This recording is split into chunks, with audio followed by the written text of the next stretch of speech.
His body laid in the summer heat of Babylon for 6 full days. No decay, no smell, no discoloration.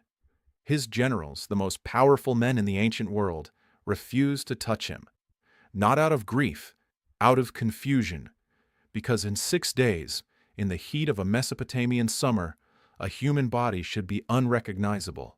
His wasn't.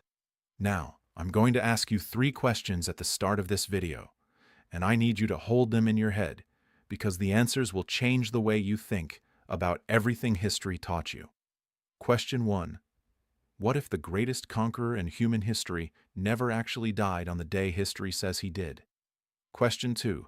What if the people closest to him, his generals, his physicians, his most loyal soldiers, made the worst mistake in recorded history?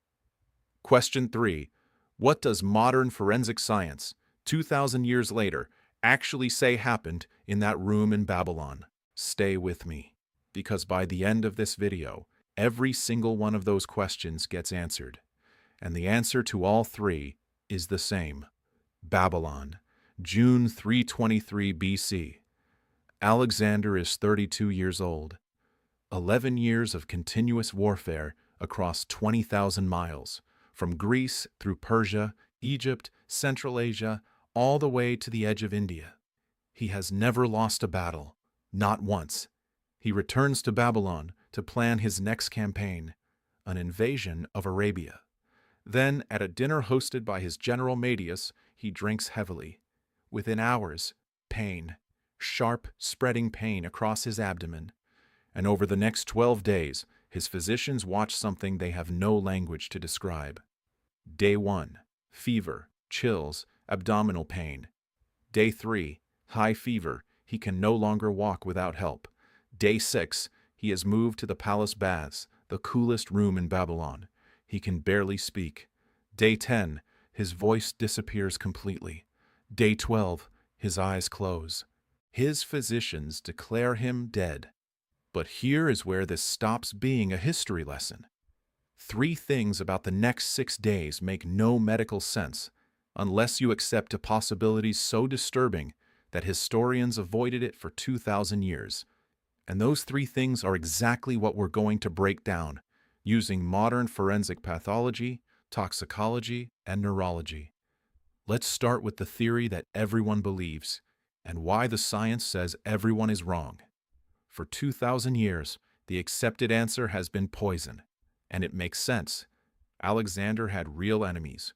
In his final years, he had executed several senior officers, men with families, loyalists, people who wanted revenge. Ancient sources point to a substance called the water of Styx, a liquid supposedly collected from a waterfall in Arcadia, described as instantly lethal in large doses. Modern chemists have proposed it may have contained calicamycin, a compound produced by soil bacteria, or concentrated white hellebore, a plant both physicians and assassins knew well. The symptoms on paper seem to match: abdominal pain, fever, weakness, collapse. But here is where forensic toxicology ends the theory.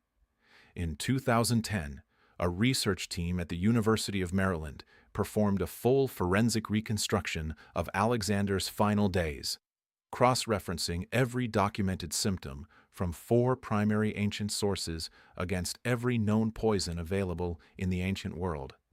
Their conclusion was simple and devastating. No poison that existed in 323 BC produces this symptom timeline. Poisons that cause systemic organ failure work in hours, not 12 days. And critically, they accelerate decomposition. They do not delay it. A poisoned body in Babylonian summer heat would have been decaying within 24 hours. Alexander's wasn't touched for 6 days. So if it wasn't poison, what was it? We'll come back to those 6 days, because that detail, that one medical anomaly, is the key to everything. In 2019, a paper published in the Ancient History Bulletin proposed what many medical historians now consider the most clinically precise explanation ever put forward. Typhoid fever, caused by the bacterium Salmonella typhi, complicated by a neurological condition that wasn't even named until 1916. Let's take this step by step. Typhoid was endemic in the ancient world. Babylon's water supply came directly from the Euphrates. Open irrigation channels, animal waste, human waste, a contamination nightmare by any modern standard. Alexander, by 323 BC, was not a healthy man. A punctured lung in India, an arrow wound to the leg that shattered bone, repeated head trauma, years of malnutrition on campaign. His immune system was compromised in ways even he probably didn't feel yet. Salmonella typhi enters a weakened host, and it doesn't rush. It moves in waves. Fever spike, apparent improvement, sudden relapse. The ancient sources describe exactly this. Moments where Alexander seemed to rally, where his generals dared to hope, followed by crashes that were worse than before. That is the clinical fingerprint of typhoid. Day by day, the symptoms align almost perfectly with what Plutarch, Arrian, and Diodorus recorded. Not as a metaphor, not as political narrative, but as an accidental medical record. But typhoid alone still doesn't answer the question I left open. 6 days, no decay. For that, we need the second condition, and this one changes everything. GBS is a rare autoimmune condition. When the immune system fights a severe bacterial infection, sometimes, rarely, it makes a catastrophic error. It begins attacking the peripheral nervous system. The body's own defenses start dismantling the wiring between the brain and the muscles. The paralysis begins in the legs. It moves upward, slowly, methodically, over days. The patient loses the ability to walk, then to move, then to breathe independently, then to show any visible signs of life. Heart rate drops to levels undetectable without modern equipment. Breathing becomes so shallow it is invisible to the naked eye. To every person standing in that room in Babylon, the patient appears dead. They are not dead. Now here's the forensic detail that closes the case on those 6 days. A body that is still metabolically alive, even barely, even at the absolute edge, does not decompose the same way a dead body does. True decomposition requires complete cellular death. If a body is in extreme paralytic crisis, but biologically alive, decomposition is not just slowed. It can be stopped for days. 6 days is not miraculous. 6 days is a clinical symptom. It is evidence that Alexander was still alive. Remember question 2, the worst mistake in recorded history? We're almost there.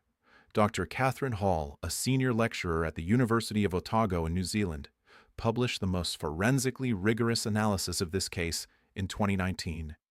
She mapped every documented symptom against the full clinical literature for both typhoid and Guillain-Barré. The title of her paper was a question: was Alexander the Great killed by Guillain-Barré syndrome? Her answer, framed carefully, as science demands, was yes, and her implication was this: Alexander the Great did not die on June 11th, 323 BC.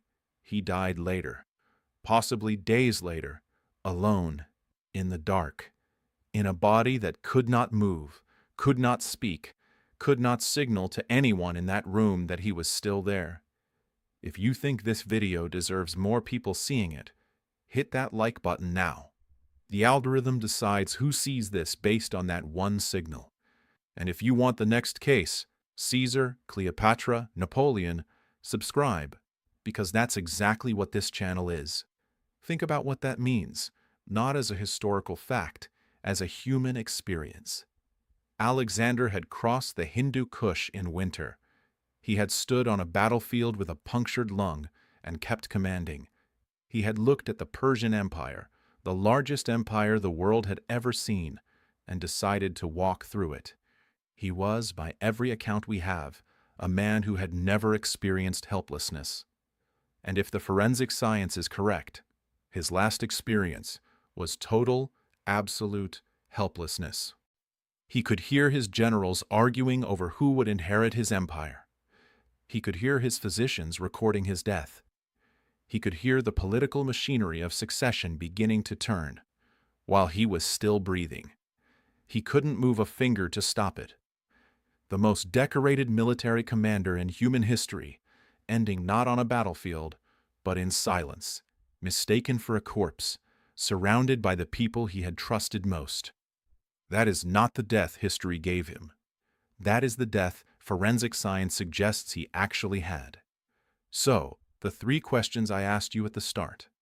Did Alexander die on the day history says? Forensic probability says no. The date in the history books may be off by days. Did the people closest to him make the worst mistake in recorded history? By every clinical inference we have, yes.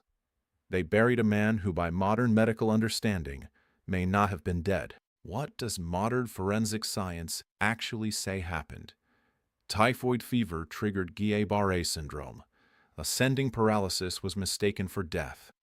A man who had never been defeated by an enemy was defeated by his own immune system, and nobody in that room knew it. History called it June 11th, 323 BC.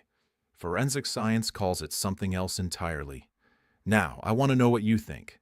Do you believe Alexander was buried alive, or do you think the ancient sources got it right? Comment below, genuinely curious, because the comments on these videos are always split, and I read every one. Next video, Caesar was stabbed 23 times. Modern forensic pathology has identified the exact wound that killed him, and it was not the one you think. That one drops soon. If you're not subscribed yet, now is the time, because this channel is exactly this every single video. Real forensic science, real history, and answers that the textbooks never gave you. I'll see you in the next one.